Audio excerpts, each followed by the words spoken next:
that are making Nigeria a slightly difficult place to govern. And our guest today is a prince born on the 22nd of December 1963. Is the second of 7 children of His Royal Majesty Dr. Abdurrahman Ado-Ibrahim of the Ohinoi of Ibiraland in Kogi State. Malik was educated abroad from the age of 5, both in the United Kingdom and the United States of America. He attended the Tavistock and Summers Hill School, Hayward Heath, West Sussex in England, and obtained a higher diploma from the Langley School in Norwich and a Bachelor of Science degree in economics from the American College in Los Angeles. He showed intelligence, charisma, and determination, and his ancestry is known for educational pursuits. Prince Malik has a great passion for public service and a tremendous interest in sustainable living and environmental development in Africa. And he has had tremendous international exposure in private and government circles. Okay, he has a list of other achievements that I will not bother to go through at this point, lest we overburden the meeting. But let it be said that Malik is now one of the presidential aspirants that we have in Nigeria and running to win the presidency of this great nation.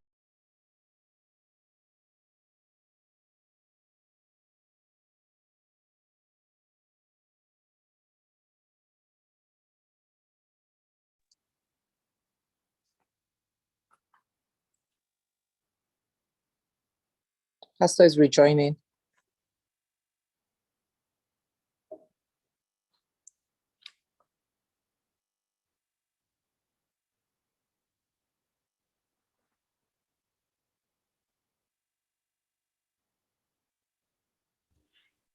Let's just be patient. Our able guests, Prince. Okay, he's back. All right. I'm sorry about that. Olu, please watch out from the back to make sure that I can easily unmute myself. Okay, Prince Malik, you are welcome to the African Leadership Group, the Nigerian Leadership Series. If you want to tell us a little bit more about your background, please go ahead. Otherwise, my first question to you is, why have you decided to run for office? That's my first question to you. Well, first of all, thank you very much for having me, Pastor Ighodalo. I'm indeed honored. For me, I'm just tired of this notion that those that have ruled us for the last 30 years are the only ones that can proffer solutions. My generation hasn't had an opportunity to right the wrongs of the past or present themselves for the mantle of leadership in Nigeria, because we're still dealing with those that have been with us since the 70s and 80s, and their hold on power seems to be unnaturally elongated by what I don't understand. There's no point standing outside on the sidelines watching a car crash, and I'd rather be inside the car trying to take control. And I believe that the right of every Nigerian is there, male, female, Christian, Muslim, to proffer themselves out to be solutions provided for this country. And I believe that my experience working with other presidents and governments around the world over the last 15 years allows me to take that liberty a little bit more seriously and come forward and present myself. It's an election time. So it's about a kind of a mental and emotional and moral beauty contest. And it's there for my fellow Nigerians to see if I'm fit for office. I believe that what I bring to the table at this very particular point in Nigeria is some of the qualities that a Nigerian leader should have. And I intend to make that evidently clear and as in your face as I possibly can to the public, that there are solutions out there, there are options out there, and I'm just one of those options that I hope they will consider carefully. That's very good. Thank you very much. You joined the Young Progressive Party and Yes, you became their presidential aspirant. You know the politics of Nigeria. I'm sure you know that the Young Progressive Party is probably one of the fringe parties that they consider has no structure and so on and so forth. I want you to please answer two questions. Why did you join the Young Progressive Party? Number two, what's your reply to this thing called structure or no structure? And how much, what chance do you think you have in winning the election? thank you very much. Okay, so the Young Progressives Party, by name, I believe, offers a kind of a mental option to the electorate, the young Nigerian that's looking for something different. The broom and the umbrella have said they have a hold on the political structures in Nigeria. It's not a two-party system. It's a one-party system divided by objects, a broom and umbrella. They cross carpet so much, we don't even know what side some of these gentlemen are and ladies are on. There is no opposition. If there was an opposition and a valid one, we would see a completely different country. There would be, we would be able to hold the government of the day to ransom politically. We'd be able to put their feet to fire. If I joined one of those two parties, I would just be another member. These old Jurassic politicians have a hold on that power and the seat and the seeming mental capacity to run Nigeria, that any new idea really has to be shuffled to the bottom of the deck. And how do you rise? I carefully thought about this. It's not, I'm not in this race for popularity. I'm in this race because I believe we need to start to show options. Other countries have had the same kind of experience, tired of the old. Something new comes along, it gets the imagination of the young people excited. And Mr. Macron is the best example of late of that. Two stayed French parties, and he came on, put up a brand new party within 6 months and won, and it was 80% of the votes of the young people. And for the first time in a long history of France, there wasn't even a second runoff. He won outright with 80% of the majority of the votes. Now, of course, Nigeria is not France. But what are we suffering from? It's this malaise of voter apathy. Young people are not involved. 86 million people were registered to vote in 2019, and 28 million people voted. We are actually living in a country that is, selected by 28 million people. That is really very sad. And I think the drive of today, the way that we've got, close to 100 million voters registered, is because people want something. They want somebody to challenge them. They want something to believe in. YPP gives me that option to speak at the same table as these old men, to hold them accountable. I intend not to have this is not for me to be socially available to anybody. This is for me to take them at their word for everything they say they can do. I believe I have the experience to either speak directly to them. I'm not afraid. And I believe that kind of boldness in politics is what we need. Right now, everybody's so, we kind of bring ourselves to them, and we have this African culture of, because you're older than me, I must be reverent to you. Ranka Dede, Kabiesi, all this stuff, and you get there, and what you have in your heart, what is passionate about you, we can't project because you're a small boy, you're too young to be this, you're too young to be smart enough, you're too young to be knowledgeable. And so we lose the modernity that Africa has. We are strong outside, but as soon as we come home, that African culture just pulls you down and takes your guts out. And I think that the young progressives by name, it gives a different kind of catchment to that. In most countries, I'm closer to the age of retirement. I'm 59 in December, but in Nigeria, I'm a young man, young boy. That has to change. And so that's why I decided I wanted somewhere that my voice could be heard, where I could come onto the table with all these other people and give young Nigerians, male, female, Christian, Muslim, the ability to hear a different kind of Nigerian that wants to run this country, somebody with energy, experience.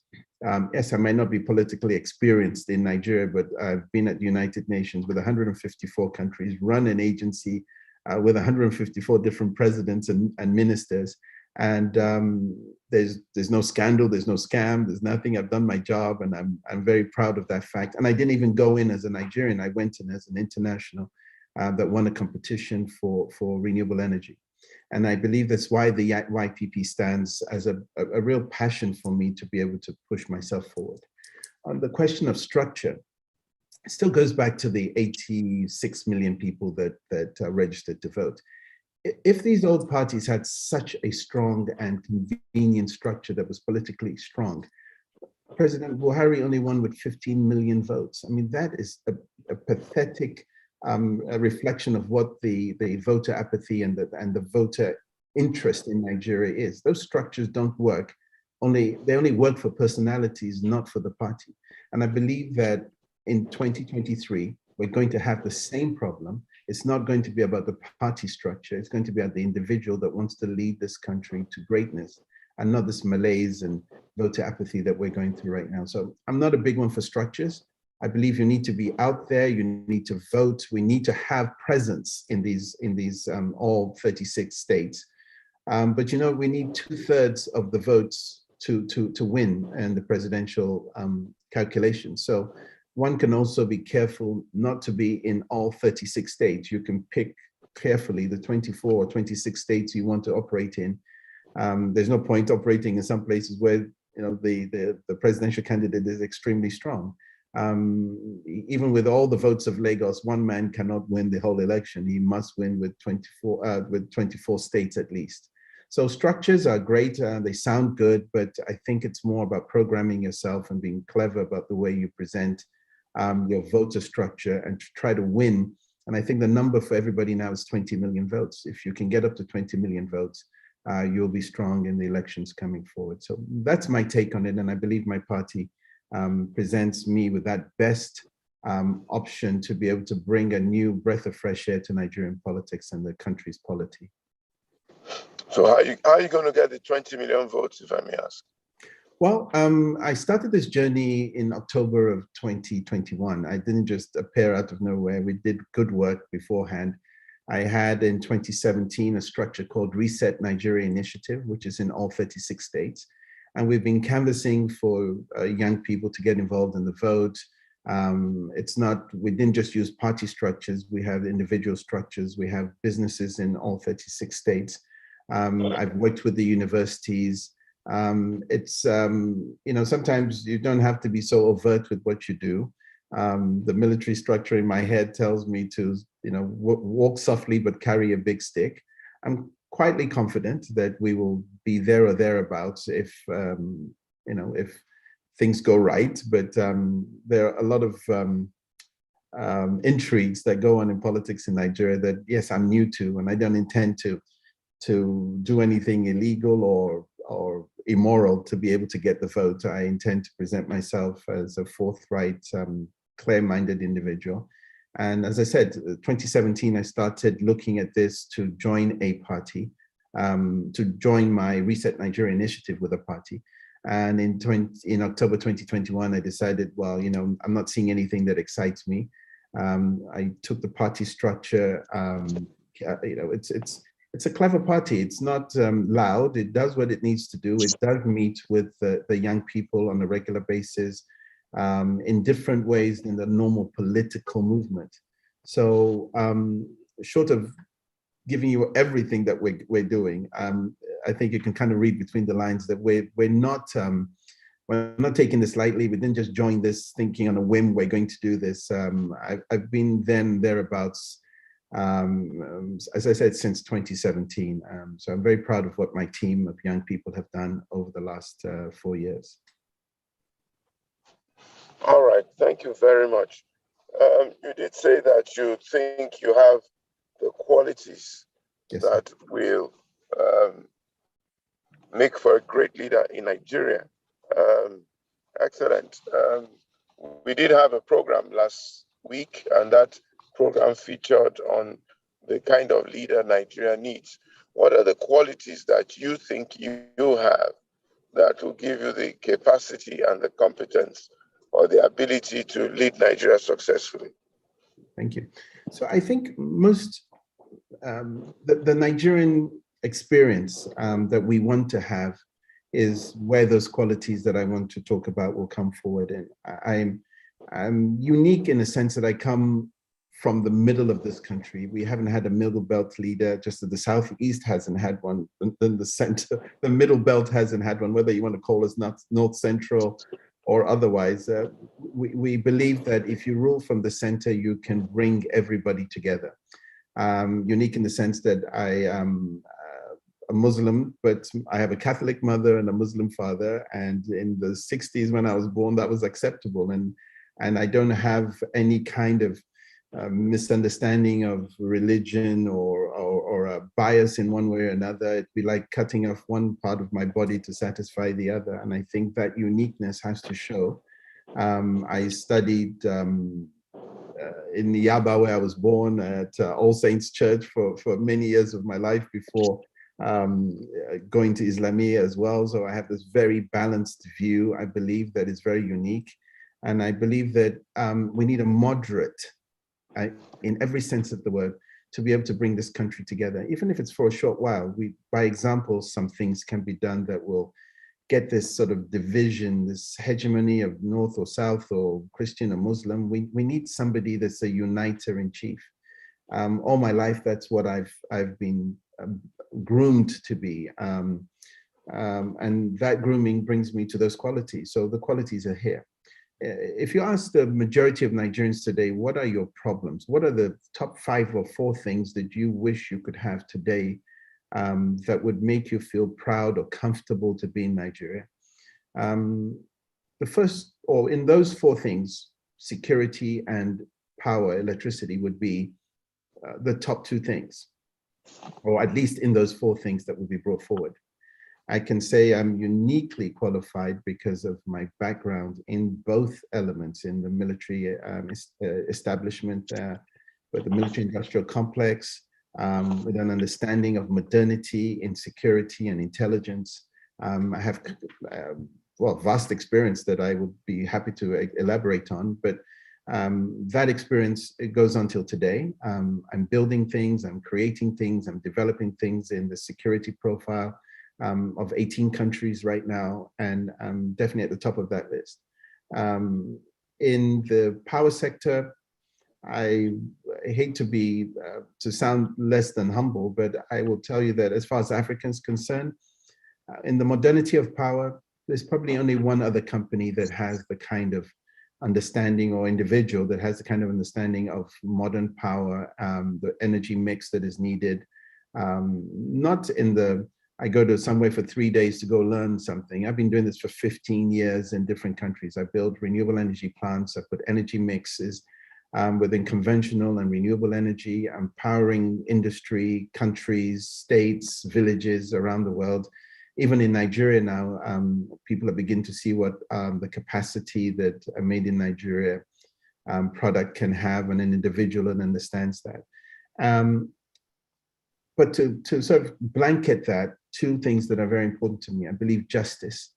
Without justice, we get nothing. I'm brought up on that because, again, you don't join an organization like the UN if you've got anything less than that in your mind. And I believe in empathy and justice to be the 2 cornerstones that a presidency or a leader of any country must have in his heart. Nothing manufactured, it has to be genuine. And I think that my track record in my business and in my family life and in my life in general brings that to the fore very, very clearly.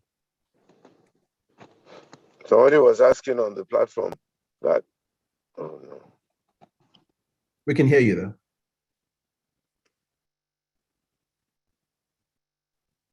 The person asked that, isn't General Gowon from the Middle Belt? You said there have been no Middle Belt president from the Middle Belt.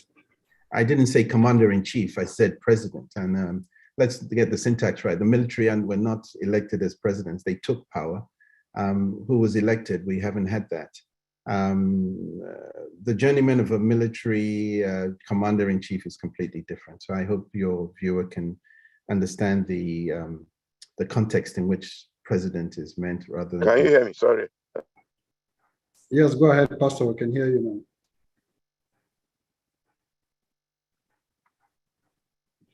Okay. He sort of like trailed off again. It's okay. I think while we wait for him to join, Malik, thank you very much. My name is Sunny. I co-host this program with Pastor Ituah. Nice to meet you, Sunny. We thank you very much. Thanks for giving us a bit of that clarification and background. However, the question I want to ask you is like, you've made a very good case for taking the realm of government from the two dominant parties, which you have rightly described as actually being the same. In this round of presidential election in 2023, we see that there are about 15, 16 candidates, all jostling, all making the same kind of case that you have made, that these two people have their knees on our neck and have held us down. And people have asked, why don't all the other parties come together? Since they all have almost the same kind of ideology and push. What's your view on a stronger third force? Are you looking at merging with others to actualize this dream? Is that in the works for you? It's a prevailing thought, but easier said than done, mainly because, political parties are involved. Ideologies are not the same. I don't share that of the Labour Party or any of the other parties, to be very honest. I have a completely different approach. I believe that if you've been in politics in Nigeria before in any way, shape or form, I have no respect for you because you haven't done anything that I can put that you can tell me has been a success. There's nobody in this realm. And I don't mean that out of disrespect. I just mean out of my own heartfelt understanding and experience in different countries. The Romans built roads that are still standing today. They built structures that are still standing today. That's leadership. You can't bring any candidate that is coming up that will tell me that they built something that's even lasted 4 years. My approach to leadership is completely different. I didn't come in here to sacrifice my belief in what Nigeria can be so that I can just be in power. I have the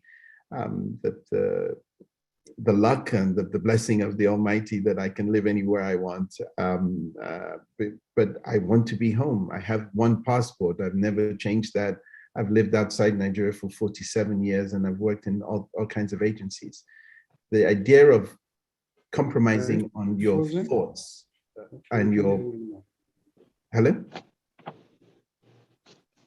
Hello? Please go ahead, man. Go ahead. Oh, I don't believe that we are here to compromise on our thoughts just to please a third force. I believe boldness is what a country or a great country needs. You need a leader that's going to push you. We don't all share the same, even twins are not going to be a pea in a pod that are going to understand each other. You're just asking for problems when you compromise on this particular point in Nigeria's history. A third force would not, in my own thought of what a third force is, you'd have to drop everything, go back to INEC, or agree to all join one party. You would have to have primaries again because you need to agree at the president, you need to agree on a vice president. You're going to have those disagreements. I don't think this is as easy as people think. Let's all throw our hands down and follow one person. The ideologies must be different. We cannot go back and say we all agree and we're going to have a third force. We're going to be cross-carpeting again. The guys that are in the other parties have all come from somewhere else, whether it's APGA, PDP, APC, CPC. They haven't done anything. They're just politicians. I'm not a politician. I'm a businessman and I'm a patriot. And I believe that other people maybe feel the same way as I do. And I don't want to compromise on where I think I would want to take my country. If I don't get it, it's not because I didn't try, it's because people didn't see the messaging or didn't believe in my messaging or in me. And I can live with that. I've got to live with that. Okay, Malik, what is the Nigeria that we see? What is the Nigeria that you see? Maybe that's the question I should ask you. What is the Nigeria that you see? Well, you know, we're a very dynamic country, and we're at the precipice of greatness and also the precipice of failure. And the person that's going to move us to, I mean, everybody's driven us to the precipice of failure. We need somebody who's going to carry us back across that into the land of milk and honey. And it happens with a visionary.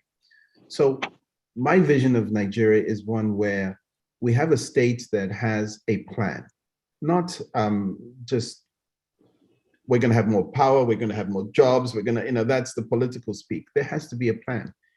And this is the sort of plan like Germany had after the Second World War. Japan had after 2 atomic bombs dropped on them. Those two nations now, with the great leadership that they had after the Second World War, have emerged to be some of the, you know, the biggest and best economies in the world for decades.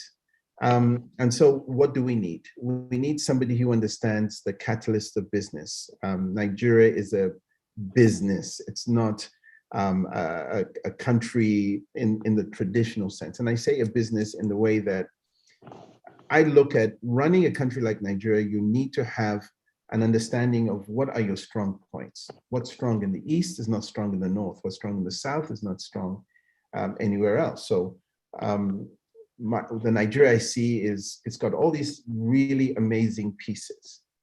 And you must have stood outside it and looked in saying, okay, what's great about, for instance, the Southeast? That's the industrial part of Nigeria. And I'm sure some of your viewers may not be old enough, but some I hope will be old enough to understand that back in the day when you bought something from Taiwan or China, it was horrible. People looked at it as, oh my God, Tai 2, it's imitation, it's counterfeit, it's not European, and they didn't buy it. Come 20, 30 years forward, we're buying iPhones made in China, Kia, Hyundai, all these amazing cars from South Korea. Taiwan produces amazing goods. That wasn't an accident, that was a retooling. And that retooling made China the great nation that it is today. It's made Korea, Japan, Germany also, they retooled. But it came with a plan and somebody who understood what industry needs to be able to progress. And I believe the Nigeria I see has 2 things it must do. And it must do those 2 things well in order for everything else to work. The first, security, is retooling our security environment so that it's not just about your army. Your army has a constitutional right to do certain things, and that's the integrity of the nation, not to fight the people within the nation, not to kill ourselves. They're not police forces. They're trained to do one thing: shoot to kill. They don't train you to bring out, you know, your Bill of Rights or your civil rights so that, you know, I can tell if you're guilty or not guilty. They're there as an instrument of death, to be very honest. We need to retool our police force. We need to have security in a different way, a modern tool with technology at the core of that, with digital footprints following that, because the second part of what I will tell you is what the Nigeria I see is where there is a power focus. Without power, a nation goes nowhere. An administration that I would like to be involved in just concentrates on those 2 things for the first 4 years. If we get that right, we're in a different Nigeria, and I see a different Nigeria, where the schools work, healthcare is better, security works. Everything that you want to do is generated around power. And if you cannot get that right, no matter what roads you want to build, the street lights won't work, the traffic lights won't work. What schools, ASU, even the payment system that ASU is talking about, without electricity, the payment platform does not work. Nothing works without power. So we must focus. We've spent trillions of naira and billions of dollars to get to zero. We started with 4,000 megawatts. We're still at 4,000 megawatts 30 years later. Something isn't right. The Nigeria IC is full of power, which encourages entrepreneurship, encourages our doctors to come back, businesses to run, healthcare to work, schools, the labs, all these things to work properly. And if we can contain that within a secure nation, the Nigeria IC would be active, it would be healthy, it would be full of the Nigerian dream. And we need to give our population that peace of mind first. Everything else will come. But if we cannot fix those two elements, and unfortunately, for my competitors, those are the two elements I believe that I am second to none in Nigeria at the moment, at least in this political expenditure that we're trying to go through right now. That's all I'm going to harp on. Those are the things that I believe will change Nigeria. The Nigeria IC will be healthy because of power, will be secure because of power, and it will grow because of power. And everything else can develop from that point onwards. So keep it simple and stupid, as I always like to say.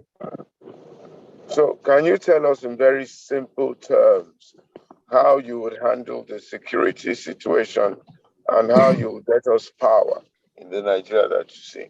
Absolutely. So if I start with the power, because I say that's what makes everything works. Right now, we have a system where we have generation companies, transmission companies, and distribution companies. By the United Nations Treaty, one company cannot own all three things. Nigeria privatized GenCos and DisCos, generation companies and distribution companies, but it didn't privatize them right. It basically, those twin parties sold it amongst themselves. There's no new investment. They borrowed money and it didn't work out. There's no crying about spilt milk. We cannot go back there and fix that and still progress. So in order to get power done right, we need an energy mix. Right now, we're only on our hydrocarbons, oil and gas, and some hydropower. When the gas goes down, we don't work. An energy mix means that we bring in other types of power. And in order to get that also right, the transmission lines that we have, although this government is saying it's going to improve the transmission lines, you cannot do that in 4 years. You cannot do that in 8 years. Maybe we'll get 5,000 more megawatts onto the grid. Renewables allow you to put the power where it's needed. So part of the structure that I'm not just talking about, I'm doing it at the moment, is to build decentralized off-grid power so that industry can move to places which takes some of the strain off the grid, because we want our people to have a better life. I believe power is a fundamental human right of every person on this planet today. We're not in the Stone Ages. We shouldn't be poisoning ourselves with generators and carbon monoxide poisoning. Clean energy can give us the kind of power we need. You can decentralize it. I've done one such project as a test without government intervention. The end of the grid in Nigeria is the Yola Disco, and that feeds in Taraba, Adamawa, Borno State, and Yobe State. And at that end of the grid, there's 7 megawatts. That is just pathetic, but let's just forget that. And in Adamawa, what I did was I put together a solar plant with my unique storage system for solar, and it's a hybrid system. And we put in 5 megawatts on a 15,000 hectare estate. The reason I went that far was because I wanted to prove that we could decentralize power and put it in and make industry work, and we did. We put in 5 megawatts, which is 80% of what the grid is producing right now. If we could take those kind of Nigerian ingenuity, and I'll call it that way because it's something I patented and I built and I use all over the world, we're able to put power where it's needed in any part of this country, away from the grid, using the God-given power that we have from the sun, mixing that with hydro, mixing that with everything else that is necessary, and having a smart grid. It's not complicated. You cannot build 1,000 megawatts or 5,000 megawatts of conventional power in 4 years. You can build 15,000 megawatts of renewable within 3 years. You have to know it so that you can do it, but not knowing it is a problem. So I would tackle power using modernity rather than the same old, same old. I wouldn't go back to conventional power. I would have an energy mix. And while doing the energy mix, I would try to also develop the grid so that it's better. We do need the grid. We do need it modernized, but you can't turn it off to fix it, but you can at least add certain elements so that you're not dependent on it fully. Now, if you put that to one side and look at the security element, it's very clear to me that we've been running a system that is archaic. It's what we had in the 60s, and it's what we're doing today. Growing up, I remember that the police force, the army was running the country at the time, so they were not necessarily the police of the people. The police force existed, and there was an escalation to the mobile police, MOPO, and their black vehicles with a flying baton, and that would bring the fear of God into you if anything ever escalated into riots and everything else. But if you look at that today, the police force is the same police force with no modernity to it, and the mobile police is security for politicians. They're not there. They're not an escalation point. When we escalate in Nigeria, we go to the military, and the military cannot be your first responder. As I said, they're there shoot to kill. They're not there to have civic duty in mind. They're there to quell as quickly as possible. And we saw that happen at the toll gate. They're not going to interrogate anybody. They were deployed, and they had one thing in mind. If we get that call, all we're going to do is fire. The military should be put where it's supposed to be. And in order to do that, you need to build a better civil defense force, civil structure. We need modernity. We need to be able to give a completely visible difference and deterrent to those that will do us harm. We're an AK-47 nation. Just to give you a little piece of that, an AK-47 nation, your run-of-the-mill armed robber or herdsman or a bandit or Boko Haram or the Nigerian army or the police, or everybody uses an AK-47. Where is it that we are tied to this instrument of death? We are using the 47 in AK-47, by the way, is the year in which it was produced. That's an archaic piece of military equipment. The Nigerian army or our civil defense or our military do not have any comparable advantage to your run-of-the-mill robber or Boko Haram or anybody else. They're all using the same weapon. And what happens? Boko Haram overruns your facility, picks up your weapons, they're using the same bullets, and they cart it away, and we wonder, oh, why are they so well armed? If you had a difference, if there was a distinguished difference between what the tools the enemy uses against ours, that superiority counts for something. We need to retool our military so that we're a more modern force. That the element of play now is not fighting an enemy from outside where we can deal with them in more stringent ways. We're dealing in an asymmetric footing now. We're fighting our own people. We're in villages and houses and in towns or our jails even. So we really need to retool using modernity. If you do not have power, your CCTV system doesn't work. Your radio system does not work. Your radios, you cannot call for reinforcements or help.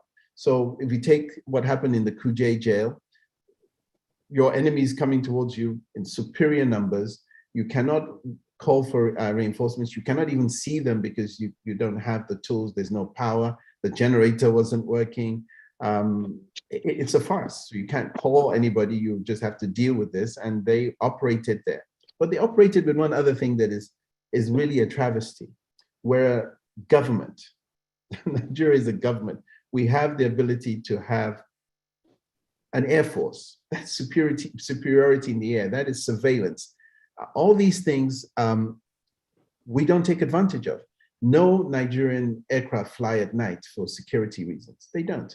Now, most attacks happen at night.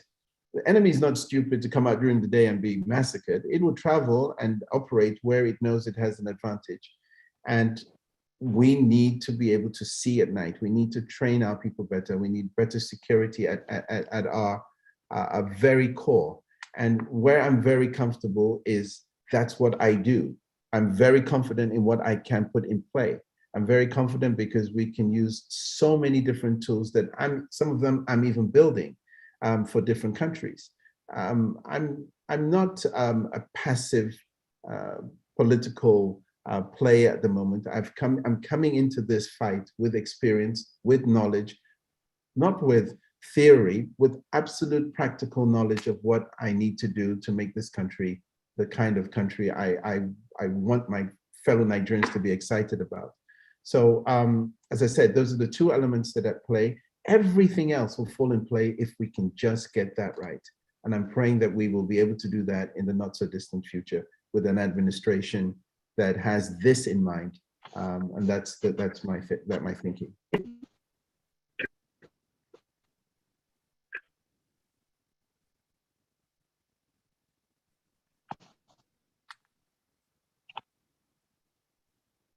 Well, thank you very much. I have two co-operative heard from Sonny a bit earlier on. I don't know.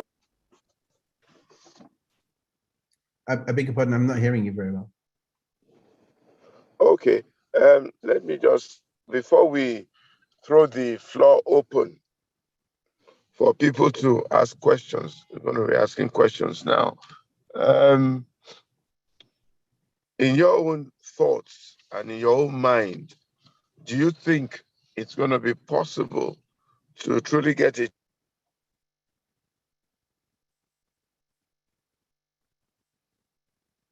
I'm sorry, Pastor, I've Change lost you. Nigeria. Did you So hear I my lost some question? of that question, sir. Sorry. Yeah. I said, do you think it is possible to get a truly changed or transformed Nigeria? And how long do you think it would take? Well, we're going to open the floor for people to ask their questions after this. Yes, sir. You know, not trying is a bigger sin than just accepting it as it is. I will use some of the scriptures here. You know, Moses took his people out of the promised land, but they did not get to the promised land. But he did take that step to get them out of the promised land, get out of slavery to the promised land. Somebody, and I'm not comparing myself to Moses, please forgive me. I use that as an analogy.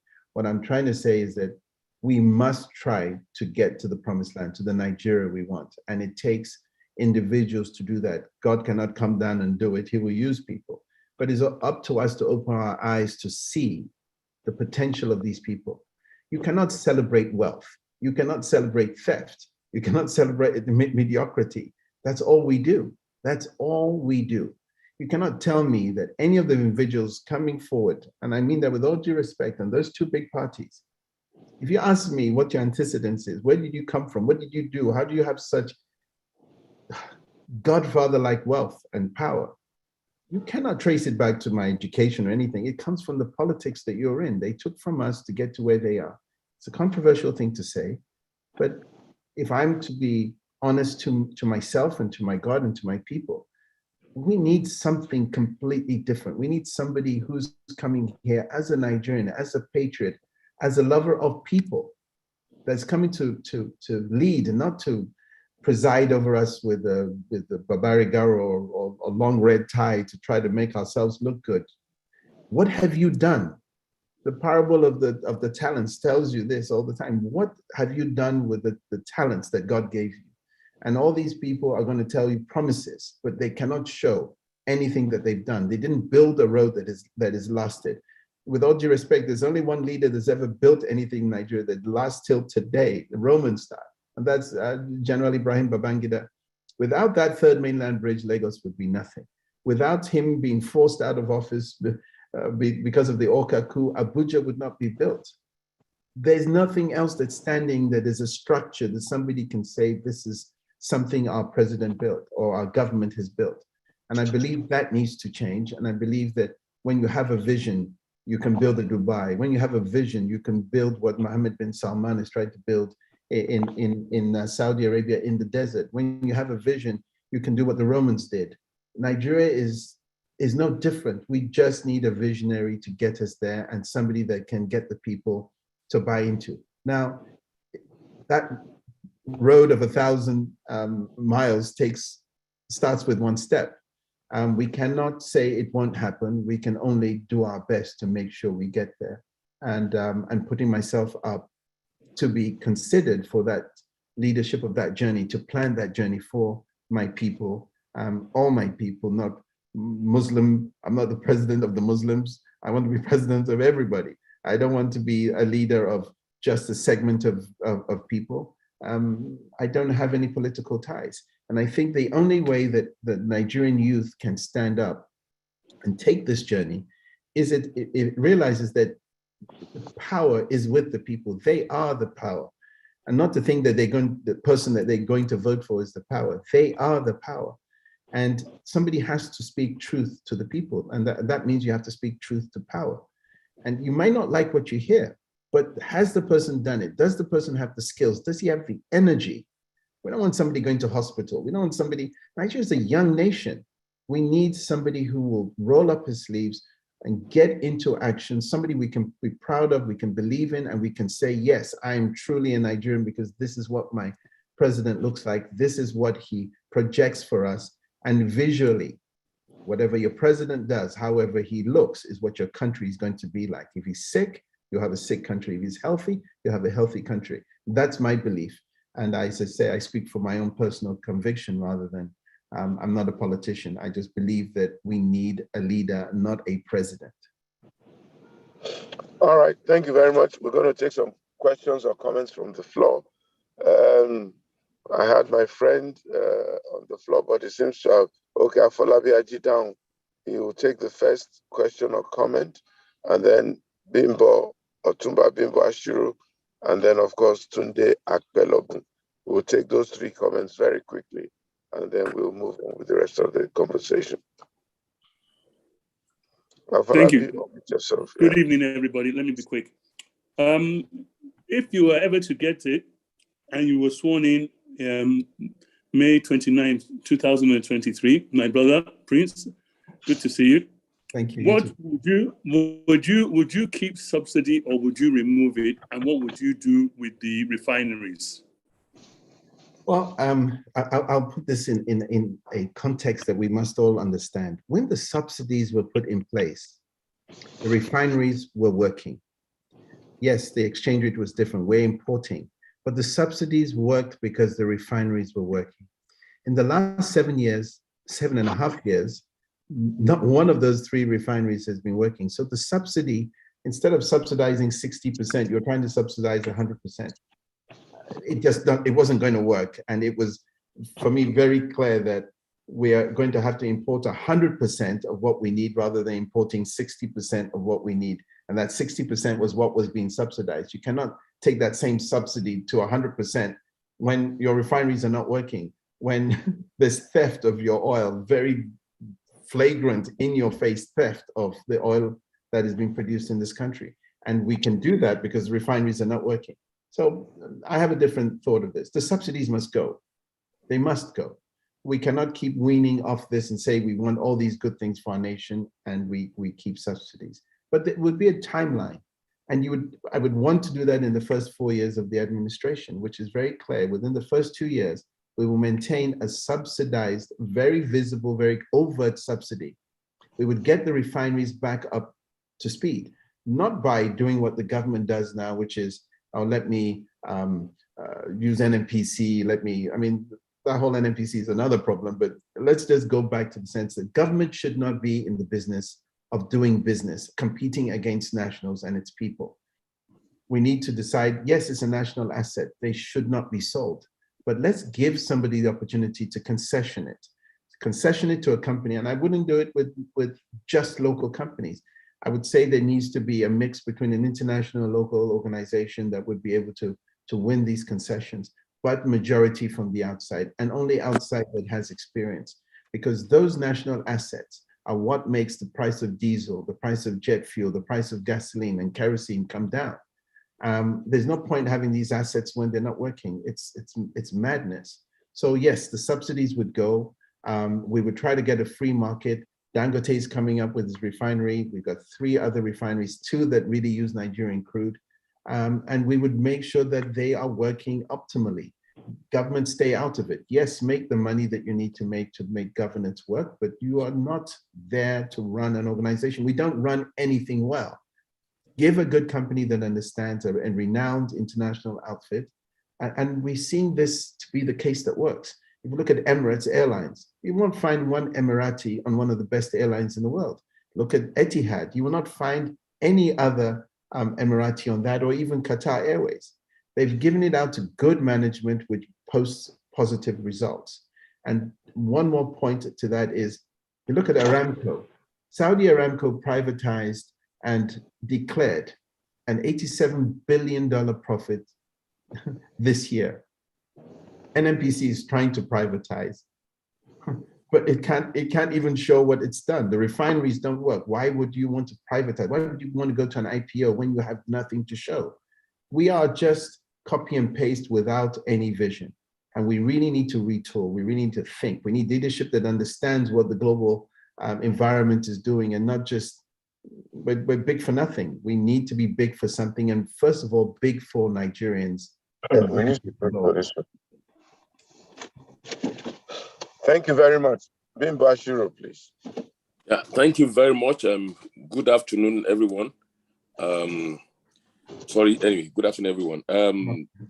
I have a few comments, Brother Malik. My comments are very straightforward. I'm not going to ask you what you are going to do when you become the president, because even the route, the way to become the president of Nigeria is a tough one. We have about 14 or 15 of you who are candidates. And like you rightly said, you said the two big parties, which is APC and PDP, and we have the Labour, they called Obedient, and the other one, Kwankwaso's party. But let me be honest with you. You need a certain level of percentage to become the president of Nigeria. In the States. So the way things are going on, I belong to one party too, it clearly shows that you will need at least 25% from two-thirds of the states, which is clear. Yes. And from what I'm seeing, I think all the aspirants, from my own analysis, everybody is selfish. I could see some people went to Paris a few days ago to go and meet some people. Another set of people, they're in London now to meet some. So it clearly shows that people are just looking for their own selfish interest. So my own question is this: what are you doing with your other aspirants? Because I've had another brother of mine who's an aspirant.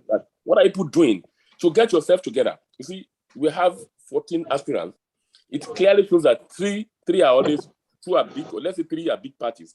What are the others doing to come together as a force, as a strong force? You come together as a strong force to face the others. You remember during the first regime, your dad was involved too, where Waziri, Zikwe, they worked together and merged with the other party, and that was how MPN came to power.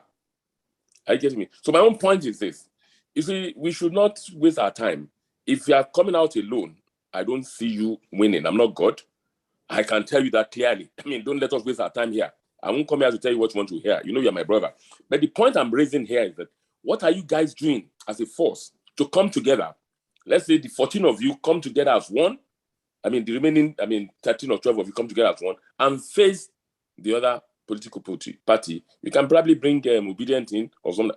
That is my own. What are you doing about that? But if you are all going alone, I'm sorry, I don't see the light at the end of. I'm not God, but I don't see the light at the end of the tunnel. You are all Nigerians, you know. The right people, they don't win elections in Nigeria.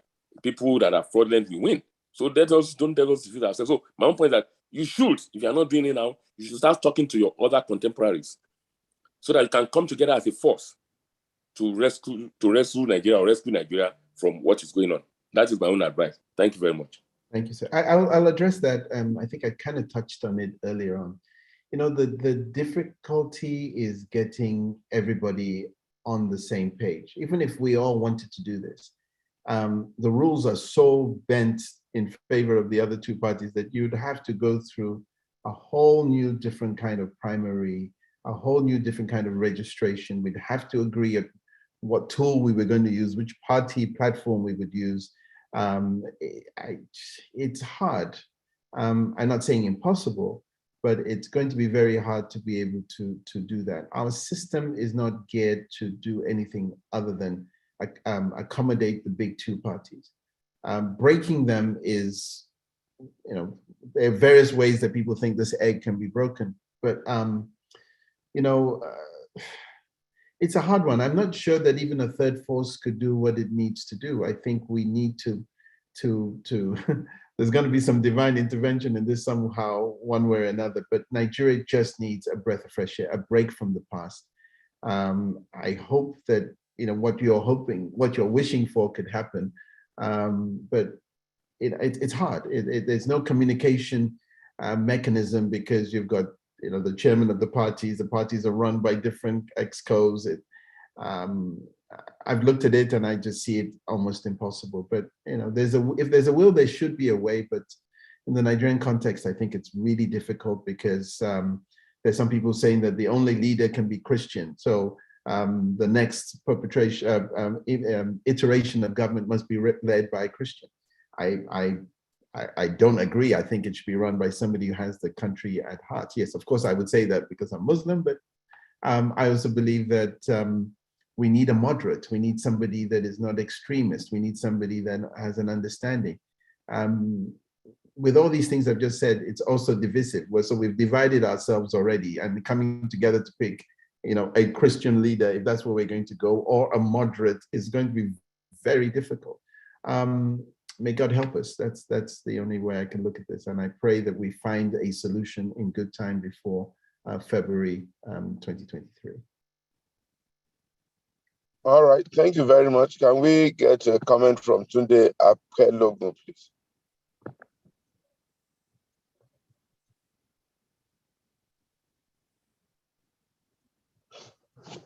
Tunde Akelogun, please unmute yourself. Tunde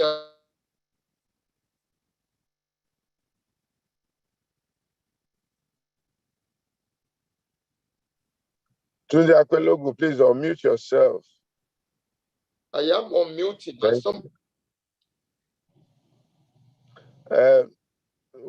Olu from the back end, allow Tunde to unmute himself, please. Stop muting me. When you unmute me and I responded, somebody is muting me again.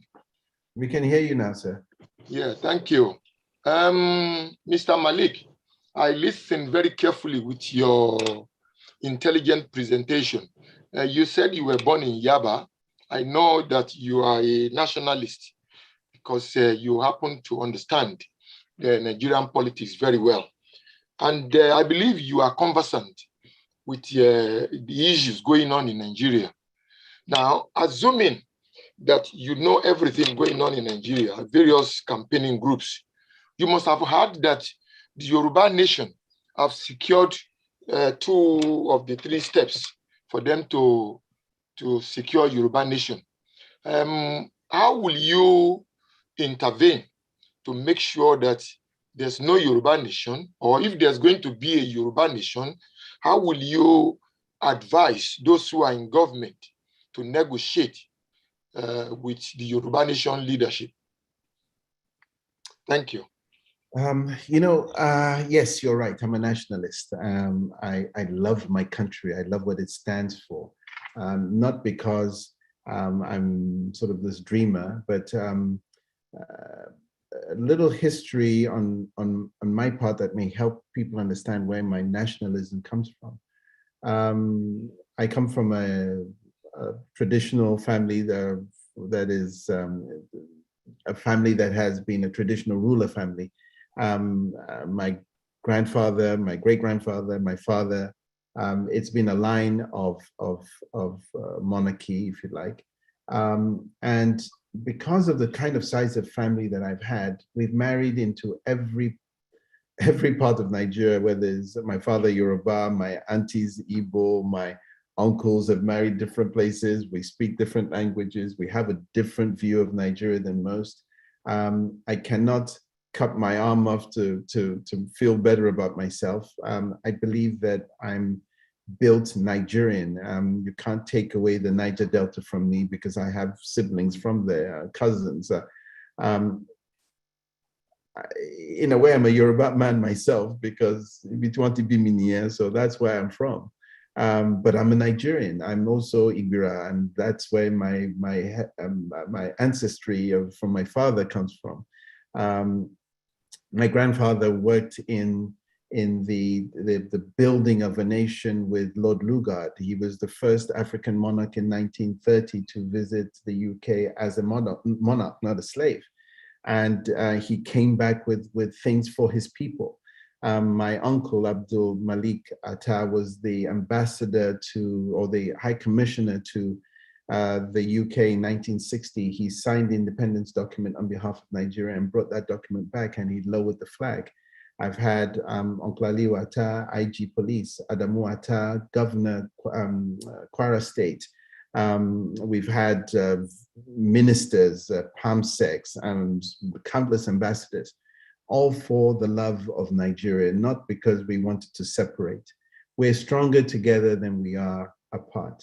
A Yoruba nation, self-determination is not a problem. We can identify, even within China, one country, there are areas, whether it's the Uyghurs or the people from Szechuan or different regions have. Americans will tell you, I'm Californian and I come from a former Mexican territory, but I still identify with the flag. And I think we can give our self-determination a regional understanding rather than a national one. We need each other. You cannot say I'm separate and I'm going to be a Yoruba nation, but I will not trade with the Igbos, I will not trade with the Igbiras or the Hausas. Together, we are, if the right leader comes forward, once the country starts working, people are less entitled to think that way. It's because of this decentralized, divisional leadership that we've had. I'm this and I'm that. I'm northern and it goes to the south. And when you don't get what you want, you feel disenfranchised. We need a uniter in chief. We need a uniter in chief. We don't need somebody to lord over us. We need somebody who loves this country, can bring the Yoruba nation to the table, can bring the Igbo nation to the table, the Hausa, the Fulani, the Ibira, Kanuri, it doesn't matter. But bring everybody to the table so they feel a piece of Nigeria belongs to them. And ownership in a real Nigeria is going to change everything. We don't have ownership. Everybody wants to be separate. But a good leader will provide the tools, the environment where everybody can sit at the table of Nigeria and feel that sense of unity, that sense of belonging, and that sense that we are better off together than we are separate. Self-determination is not a problem in the context of a Nigerian identity. If I look at this, I'm a mixed blood. Where do I go? Am I a Yoruba man because my mother's from Abeokuta? Do I go to the Ibira? There's no clear delineation of who we are today because most of us have mixed somehow, or our families are mixed. So keeping Nigeria one is task number one for the next president. And as I said, we are all together in this. We're better together than we are apart. And that's the best answer I can give, Tunde. Sorry about that. Thank you. Thank you very much, Tunde. Can we go to Champ Ajose? Champ Ajose, please. Yeah, thank you, Pastor. And Mr. Prince Malik, thanks for your presentation. Thank you, sir. Hopefully, if you become the president, considering the level, the amount of youth we have in this country, I think sport development is quite important, and the importance of sport has been known worldwide in terms of job creation, wealth creation, positive image for the country, creating positive role models, getting people out of the streets. So what will your sport policy be when or if you become the president? Well, I love this question because it touches the core of who I am. I really am a sportsman. I used to play rugby with Falabi when we went East Anglia. I think we beat them a couple of times. So Falabi should be very careful not to interfere in this conversation. I've been a race car driver, a polo player.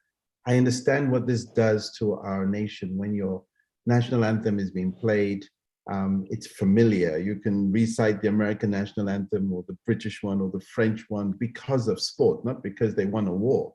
It's because of sports, that competition. But we have forgotten that. We have forgotten what it feels like. When we beat Brazil and Argentina in the Olympics, what it did to our nation, how proud we felt. When Ms. Amushan won the World Championships the other day, what it did to the nation. We're amazing when we are fighting for glory on the sporting field, but we don't have a grassroots sporting initiative. Our NFF is inefficient. We hear stories about people not getting paid, graft, theft. It's just madness. When you have an incapable leadership that is too old to understand or has never been involved, does not understand the value of sports or what it does to build, you can put a minister there and it doesn't make any difference. You've got somebody who's a technologist running sports. You've got we put the wrong people always in the wrong place. Your minister for power is a lawyer. I mean, it's just madness. So we would really need to think and put the right kind of people in place. So people have been in sports that understand what that means to the nation, what that means to us as a people. There should be camps, not just for football or the basic sports, athletics. There are things that Nigerians are great at. We're looking at basketball. We've had world champions, Akeem Olajuwon, I forget their Greek names, but the Nigerians that have played in the National Basketball Association. We're in hockey. We're in baseball. Nigerians, 200 million of us. There's a Lewis Hamilton there somewhere that is going to be a race car leader, but we need the enabling environment. We need somebody who's saying, this is our national policy. We will be a global phenomenon in sports in the next 4 to 5 years, but it takes planning. You can't wish it. You must know what you're going for. But I think the informal economy of Nigeria in general is where we are so amazing as a nation. You can pick up Instagram or TikTok and put on any kind of, in the next 5 minutes of scrolling, you will hear Davido or Wizkid or somebody. The Nigerian music is celebrated globally. It's an economy on its own, but it's informal. We're not doing anything to encourage artistry. We've had some of the best in the world from the days of Fela and King Sunny Ade. We have a global identity. Why aren't we using that? Why isn't our national politics challenging that on a global scene so that we can erase some of the negativities of the identification of Nigeria as a fraudulent state of poor people or diseased people? We need to change that dynamic. So it only comes, in my opinion, from young exposed leadership and a will and a plan to develop these things. And this doesn't take money, this takes will. There's so much land available for sports. We've got moribund stadiums. We don't have a policy. We're not, honestly, I could go on forever with this, but Prince, yes, sir. Prince, sir, with all respect, you said you are not a politician, but right now you are answering my question like a politician. I've done sport to the highest level in this country, for this country many times, to the Olympics level and all that. So this is important to me, and I know how important sport is. So right now you're not really addressing the question because you're not articulating exactly what policy you have in mind. So okay. I don't know whether you've actually thought about this in the first place. Well, please let me correct you on that. Yes, I appreciate you've been on the global scene, but I've been there too, in a place where no black man has ever been and still hasn't been. I was the first race car driver in this term in my life. I was the first Formula One team owner. I flew that flag. I was black, Muslim, African. I was everything that was negative. And I understand what it takes to be at the top of that global sports as the only man and the Nigerian at that. And I know that that was something I did myself, not because of government policy. Now, policy is different. It can't force people to go to the track. It must be developed from the universities. You must have centers of excellence, and building those things requires it's willpower on one side and a government that understands that this is an instrument of greatness and PR for the country. But our university sports aren't run like they used to be. We're not presenting a center of excellence for sports, or even some sort of academy global in Nigeria that will attract a national, not something you build so that people go outside and play for Real Madrid, something that allows us to be proud of our national sports, like countries like Egypt. And I don't know what exactly you want me to answer this with, because I don't see it here. I have an idea of what I would like to do, but it's not something you just sit down and say, I wish. You need to bring on the schools, from prep school to universities to academies, to identifying those that we need to bring in on the management side of things, or even bring in external leadership and coaching from, so we can have a policy. But to identify that, with all due respect, on the spot like this, it requires a little bit more thought. But I do know what I would like to see, and because I've experienced it, and with all due respect, I did it without anybody prompting me. As I said, I've done this from England schoolboy level to international level to global level. And I've understood, even to the point where I bought from the NFF the rights for the Nigerian Professional Football League for my television station. And I got hamstring and taken by the NFF. And I know I mean, the whole system is bad, it's corrupt, it's unvisionary. We cannot be held to extortion point or kidnapped by individuals. So from government level, you need to have a completely different train of thought. And I believe that I have that, but of course, we have to be in government to do it. And please, if I'm not answering your question, it's not the way I can't lay out a program for you, but I think I know what I need to do to bring at least what I'm passionate about to the fore. It's okay, Malik. Let's go to the next person. Temi Tokwe, Ayedun, please.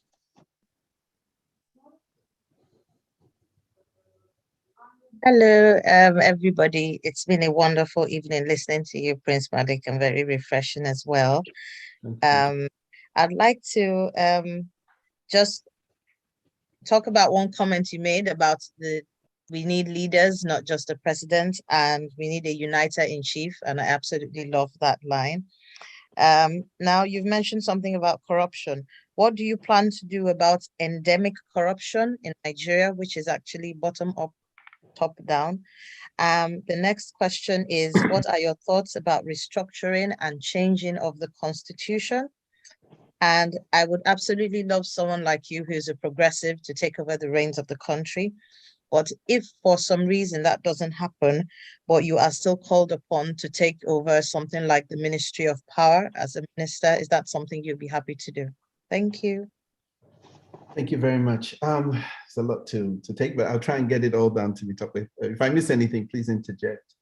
Look, the corruption issue, I've seen it in every country that I've worked in. As I said, I'm presently working in different countries. As I speak to you, I'm in Turkey working on a project here.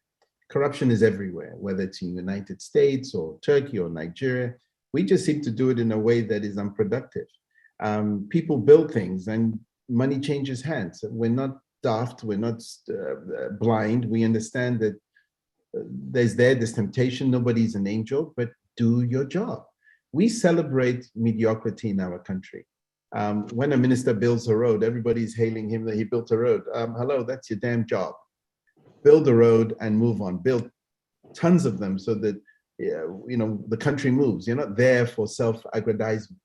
And in that road is where the corruption starts. So it's a way in which things get done in Nigeria is very different from most countries. There's a roadmap. This is what you have to build. This is what you have to do to build a road, and it needs to be this thick. And in there, you've got things like sand and concrete and tar and different layers of things. By the time the corruption comes in, that road that's supposed to be this thick ends up being this thick because people are being paid willy-nilly just to get that contract done. In the early mid-90s, I worked with the Malaysian government, with Prime Minister Mahathir, and he was like a father figure to me. As I said, I've worked with a lot of prime ministers around the world. And I love what this man did. And he said, look, I'm the CEO of Malaysia Incorporated. And for me, that has been the lightning rod for me. The next president needs to be the CEO, not just the commander-in-chief, the chief executive officer of Nigeria Incorporated. And he said, all my ministers are part of my cabinet, are all part of this, the CIO or CTO, and everybody comes to the table. And he did something that amazed me. And he said, I have what we call FEC. He had every day of the week. It wasn't once a week, every day of the week. And he put his, they're a system very similar to ours. They're a Commonwealth nation. They got independence around the same time. And he said this idea of PAMSEX is where all the problems lie. All the corruption lies in that band, because the ministers will come and go, the PAMSEX will stay there. So he brought them into his office on the floor below that. And what happened was any deal that was done was on a dashboard. And he wanted his country to be great. So in my own thinking, that's the kind of emergency situation we're in right now. We are teetering on disaster, on breakup, on everything negative about a nation. We have failed. We're just hanging on to something. In order to right that ship, we need a Marshall Plan, a doer, not a sayer. We need somebody who has the energy to do these things and a vision to do it, because without vision, you're just there. You're not going anywhere. So it helps with corruption because you hold yourself accountable. You put everybody on the table. Nobody's making back deals. If a project is $1 million, we all see it. The whole cabinet sees it. It gets implemented. Pay them well so they're not looking at a way to steal money, but put them at a position where they are responsible for what they do. So what President Mahathir did was he gave them a contract as the minister, but he also told them to sign their resignation letter at the same time. And I thought that was it was genius. If you didn't perform, I didn't even have to ask you, I've accepted your resignation, next. We haven't had any punitive measures for any of our ministers in the last 7 years. In most administrations, they don't even get changed. They get moved around, maybe reshuffled, but there has never been a punitive measure in the last 7 years. And if you know that you're not going to be kicked out, if you know that you're a god where you are, you can be corrupt. So I would change the system, not civil servants. I call them evil servants. I think that we need to put their feet to fire. You don't perform, you get out. The Constitution protects them. So it comes to the part of, you're talking about, the Constitution being changed. You can't change it from the outside. I believe certain things do not work. I believe the policing doesn't work. I believe in state police. I believe in understanding the greatness of the zone you're in and implementing measures that give on the federal level that assist you to be great. As I said, in the Southeast, you're industrial. In the North, you're agricultural. In the Southwest, you're more a nation that's working on the financial and business side of Nigeria. We need to give those areas the attention on the federal level, but give them that self-determination in zones, not just ethnicity, but in zones. And as I said, things like state police are very important. Whether in England, we don't call them states, they're county police. In America, it's state police. In different parts of the world, it's the same thing, the regional police force. You know who your criminals are, you know where the problems lie, you know all the issues within your area. But once that crime crosses state lines, it becomes a federal problem. And then the full might of the country comes in, that's why you have the FBI and the police. The Federal Bureau of Investigation now takes over. And the Federal Bureau of Investigation is in every state as well as police. We just need to retool. You don't have to throw the kid out with the bathwater. We need to retool, see where our problems are. And to be very honest, a democracy is not stagnant. It evolves. You keep having to change. We are stagnant. We haven't moved with the times. We haven't adjusted. So we lose things. And then we start saying the good old days were better. No, better days are ahead. We just have to have a visionary that says, look, everybody come together. If it's a constitutional conference, then we have to have it. But the president can do certain things. It still has to go to the House of Representatives and the Senate, and it has to go through the legal system to pass through. So the president is not the person that's going to do it. He's a tool. He can make it, he can bring it to the fore. But the people within the National Assembly and the judiciary have to agree to whatever it is that is going to be implemented. Sorry, I might have missed some of the things you were saying, but those are the things that I'm passionate about. I think somebody was asking if you'll be willing to accept the position of Minister of Power. Yeah, Timmy Tope. Okay, so I'm a patriot. I love my country. I don't, I kind of play with this thing in my head of would I? As an individual, I've never worked for anybody. And this is my honest drive to you here. I've never worked for anybody. I built things people said were impossible. I've done things people said are impossible. And I'm very focused. And I don't want to be distracted. And I believe that if a president said, listen, power is yours. This is what you said you can do. Here are the tools, go do it. I would take that job. But if it's political and if it's to please one party or you're not doing it for your people in your state and all that stuff, I wouldn't want the job. I'm happy where I am. But I would definitely consider if there was a willingness to improve power or to retool the military, those are the two passions I have. I would consider that as a Nigerian, as a nationalist, and as a patriot, definitely. All right. Sonny, do you have any questions or can we begin to wind down? We can begin to wind down, Pastor, except there are some other topical issues or national issues that Malik may want to look at.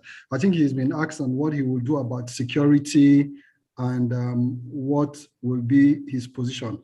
ASU is on strike right now, and should this government be unable to resolve it and you become the president, how will you resolve the ASU crisis? This payment platform element, I blame ASU in a way. It hasn't taken its case to the people. It's still negotiating in a cloud rather than getting public support. Yes, we want our children to be in school. We want them to be educated. A 4-year degree takes 7 years, if not more today. It's a payment issue. And it comes back to the labor force issue. That's why we go on strike. And, we want to put a Labour Party in there, and it's all about, organized labor. And it's fantastic. Yes, you should have all these rights. But if ASU had taken its case to the public, this is what we want. This payment system, this ability for us to be able to not just be in one school program, but be able to be at one university for a certain amount of time and go to another, and I would still get paid for my time. To have enunciated that and laid it out more clearly to the public, the support will be there. So right now, the administration, just as it did within the ASU, within the NSAS issue, is now making it their fault. They're the ones that do not want to come to the table. They're the ones that are punishing your children. Talk to them. ASU, get your case to the public so that they can support you. Secondly, if this administration cannot get it right, I think the situation is toxic anyway. They've insulted each other. They've walked out. They don't negotiate. You don't have an educator as your minister. We need to understand what is the grudge. What is this payment platform? What did you agree to sign in 2019? Is it relevant today? Or is it still archaic? Because you signed something that was to be implemented in 2009, and it started. You've modified it and modified it and modified it. Can we get to a modern, more future-focused payment platform? And I think that's what we need to do so that everybody has a win-win. And without a win-win, somebody is feeling cheated or aggrieved. We need to kind of look at it slightly differently. And I've done my best to talk to people within the ASU movement and to understand what's missing. It's not clear-cut, and I wish they had taken it to the public, but I think a new face, a stronger energy, an educated president will appreciate this differently than what we have. So will you pay them what they are asking for? Will you allow them to use the IPPS? How will you provide a sustainable funding for education? Will you open it for fees? Will you privatize it? What exactly is the solution, sir? So there's an element that you hear me say a lot. Government should not be in the business of doing business and competing against its citizens. I would inaugurate an administration for the federal universities, something that is not in government, something that can be held responsible, an organization that has this at its core, administration. That's something that's poor in Nigeria, administration and service, the service mentality. We don't have that. We're Nigerians, we're very proud. We don't work for anybody. Everybody wants to be an entrepreneur. Bring in a firm that will administer, and then you are not emotionally involved in this. If the IPPS is the system that the ASU want to use, and we can agree to the way it's going to be used, government stay emotionally detached and let an administrator work that out. But right now, the lines are blurred. The ministry is involved. They've got nepotism. You've got all sorts of, I think Jumoke has a few questions to ask, and then I'll just ask Jumoke and Sonny to round up on the program. So Jumoke, just take your questions very quickly, and then let's close. Good evening. My question is on inclusion and equity. What is your plan if you become president to include women in decision-making positions, and also equity? How do we balance the current inequity? And my second question would be, Nigeria is bleeding at the moment. What is your rescue plan for Nigeria to stop the current bleeding? Thank you. Thank you. Just on that last question, when you say bleeding, we're bleeding in so many different points of rupture. What do you mean by, what particular element of that bleeding are you talking about? I don't know that there's one particular element, insecurity, poverty, unemployment, and the list goes on and on. We are on the brink of being called a failed state. So that's what I mean by bleeding. Okay. We're not bleeding just from one source, right? All right. Thank you. I agree with you. Okay, so when it comes to inclusion, I believe if you know anything about what I'm doing at Reset, it's very much focused on that. But here's where there are some elements we need to be very careful of, not so that we do not wrong women or the disabled or anybody that feels that they want to be part of this. Not just putting a woman in a position is getting it right. Putting the right woman in that position so that we can celebrate her and other women can come into play is where it's most important. What we've done is we've kind of pushed women out, and so there are very few that rise. But those few that rise, we need to bring them so they're celebrated. And doesn't mean they do not exist, but we need to find the right, having the wrong man in the wrong place is bad, but having the wrong woman in that place can be detrimental. So I believe that we do need to go through a screening process, bring in the right kind of minds, they're educated, they're experienced, and even decide that a certain percentage will be young, a certain percentage of my administration would be young, and the number in my head is 40%. Try to get to that 40% or also for inclusivity with women, and it can be young women, and I intend to have a young administration. But as I said, not just putting a woman there so that she does you harm or does womanhood harm by being there and not performing, because you're going to get a whole bunch of backlash. Our country is 50% women, and they gave birth to the other 50%. There has to be equity. But how you do that without injuring the future is I feel like I'm a platform, if I get this right. It's a platform in which we can reset ourselves and start to build layers on. But to just do it willy-nilly and just so that your short-term popularity, it won't work if the individuals you put are wrong. I hope I've dealt with that. It's a lot more than that, but that's sort of the 10,000-foot view on that I can give you. With you know, the bleeding is not a one-man tool. I don't have the drug, the panacea, the band-aids that can fix everything.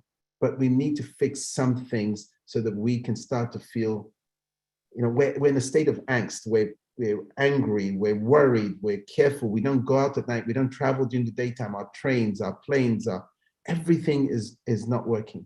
But can we get to fix some things? I'm only concerned in those two things that I know I'm good at. Let the next guy come and take on the continuity of the leadership of Nigeria, because we have solved the power situation and we have a secure nation. I don't think I'm qualified to give you the answer for everything. In fact, I know I'm not qualified, I know what I am qualified at doing. And I believe that that is where nation building will start, with empathy, with justice, and for all, male, female, Christian, Muslim. But more than that, for society, we need something that gives us a breath, something that gives us a pause so that we can feel that sense of relief. And I believe power and security are the only two things that we must do. The next administration, whoever it will be, even if it's this broom and umbrella issue, they need to realize that those are the two things the only two things we can do in Nigeria that will give us some respite from this bleeding that you've identified. And then we can start to build the layers on top of that. But without those two things, we're going nowhere fast. And I know it's brief, so please excuse me if I've missed anything out in that. Okay, Jumoke, any other questions for him? No, thank you. But I just want to make a clarification that the women will be looking to include will be women that are qualified, and there are quite a lot of them out there that are qualified to take the reins and help contribute to national development. So we're not looking for just women just to meet a quota, Right. but Right. qualified women, able women that also understand the importance of nurturing a nation back from the brink of destruction that it is at now. And I you think we're saying must the same excuse thing. me if Yeah. I say that the men haven't done very well so far. So maybe this is time for us to look at really empowering women to do what they do best, which is nurture and build. Absolutely. Thank you. But Jumoke, I would also say, please don't misunderstand me. And I hope your viewers also didn't misunderstand me. I think we said the same thing. I may have used different contexts, but if you need to put the right women in those slots, not just the number, but the right people, because we need to build that confidence. I don't want you to think that I'm trying to be misogynistic or anything, but if you put the right people there, then you give other women, young girls, the ability to come into nation building happily and confidently. It can't happen overnight, but there is a movement, and I believe that I'm the kind of person that that has exemplified that even in my business, in my offices. I think we're even more women than men in my business, in my offices, and we have over 2,000 employees globally. So I'm not afraid of. I believe women will do what they're good at, which is to make us healthy and happy, and they have a natural instinct for nurturing. And I agree with you 100%. Thank Thank you. I don't have any more questions. Thank you, Malik. Thank you very much for coming on the program today. Thank you. We wish you the very, very best in the pursuit of your dreams.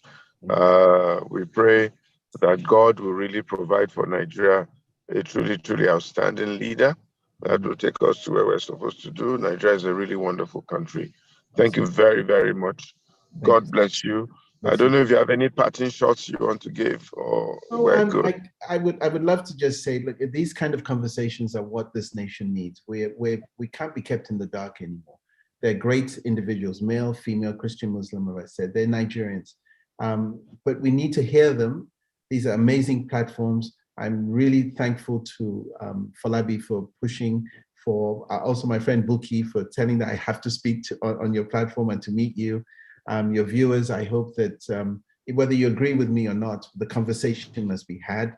This is our great country, and we must put our best efforts forward. And we must increase the number of people that do vote, because we're in the country of those that vote, not those that didn't vote. So may God bless the Federal Republic of Nigeria and bless us all.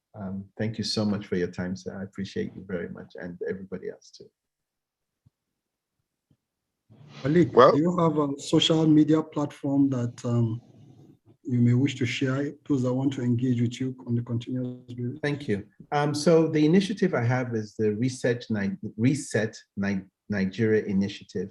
We're on Instagram, we're on Twitter, and it's RN Initiative, sorry, at RN Initiative on both platforms.